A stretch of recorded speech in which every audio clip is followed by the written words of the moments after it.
आदिवासी संगठनों की ओर से बुलाए गए बंद को कांग्रेस पार्टी ने पूरी तरह से असफल करार दिया है। कांग्रेस पार्टी के प्रदेश प्रवक्ता ने कहा है कि इस बंद को बीजेपी का समर्थन प्राप्त था, लेकिन सड़कों पर कोई जन समर्थन नहीं दिखा।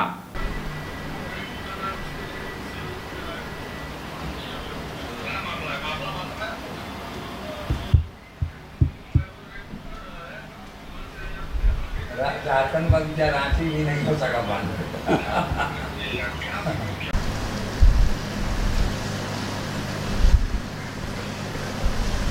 कि लोकतंत्र में अपनी बातों को कहने का, अपनी बातों को रखने का हर व्यक्ति को अधिकार है।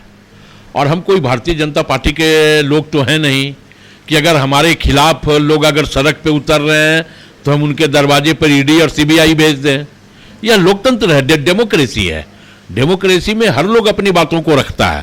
और हमें लगता है कि जिस मुद्दे को लेकर के सामाजिक संगठनों ने आज झारखंड बंद का आह्वान किया था, उस मुद्दे पे माननीय मुख्यमंत्री भी काफ़ी गंभीर हैं और कई दौर की बैठकें भी माननीय मुख्यमंत्री के साथ सामाजिक संगठनों का हो चुका है।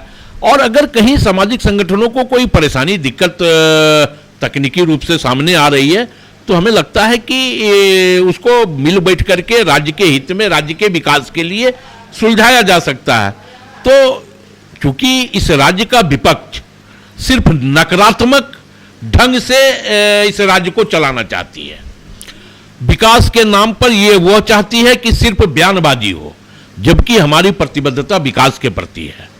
और जब जब हम विकास के पक्ष में सड़क पे होते हैं, विकास के पथ पे हम अग्रसरित होते हैं, तब तब भारतीय जनता पार्टी के द्वारा एन केन प्रकारेण उसको अवरुद्ध पैदा किया जाता है, जो राज्य के हित में नहीं है।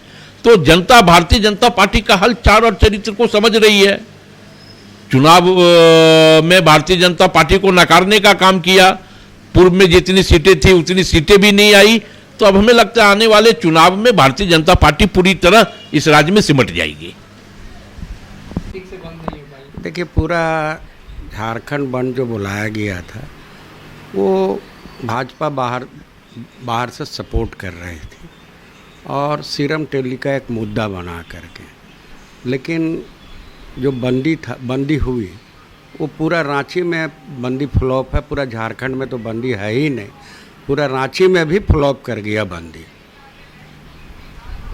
क्या मान रहे हैं?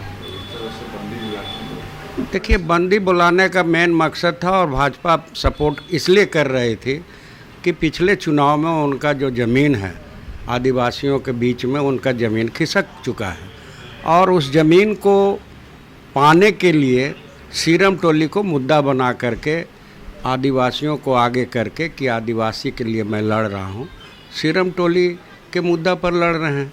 तो सीरम टोली का मुद्दा तो फेल हो चुका है। जब सरकार पूरा बना चुकी है उसके बाद सीरम टोली का मुद्दा उठा रहे हैं तो ये गलत है।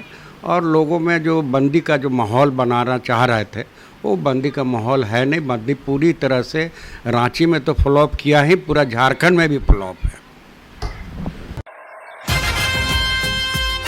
लाएंगे अखिलेश इस बार पीढ़ी सरकार, लाएंगे अखिलेश इस बार पीढ़ी सरकार। हमारे माननीय राष्ट्रीय अध्यक्ष जी को, विचारों को, समाजवादी पार्टी को विचार को मानते हुए हमारे पार्टी में आए और माननीय राष्ट्रीय अध्यक्ष जी को, विचारधारा को और उनका सारे आंदोलन को देखते हुए जुटे। और मैं सभी को आह्वान करता हूं कि समाजवादी पार्टी में सदस्यता ग्रहण करके मजबूत करें। जय समाजवाद, जय अखिलेश।